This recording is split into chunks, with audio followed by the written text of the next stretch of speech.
यादव भाई साहब आप जीते 21वें का पुरस्कार नारायण जी भैया भैया यादव जी तक था टूट गई, अगर नहीं हो पाएगा भैया उससे परीक्षा नहीं है झगड़ा जी करे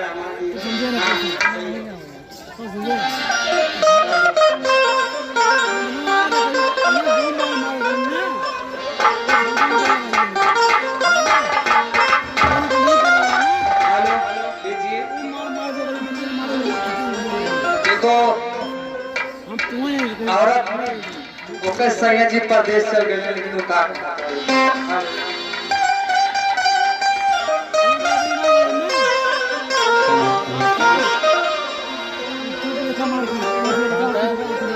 हे सैया जी हे राजा जी हे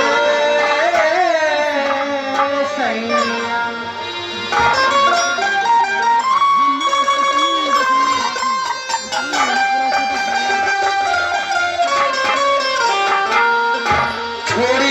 जवानी करेला तू नौकरी, छोड़ी के जवानी करेला तू नौकरी, याद बहुत तू आवेला, याद बहुत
मनोज यादव भाई साहब, आप हैं कलापतपुर के प्रधान पद के भावी प्रत्याशी।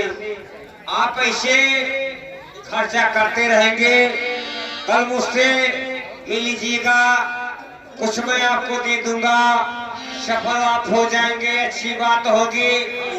मैं कलाकार नहीं हूँ लेकिन वह जरूर कलाकार हूँ। दिमाग देखने बात दे दी, किसमें का पुरस्कार है, हम उसे रूम करते हैं मुलाकात जी सर।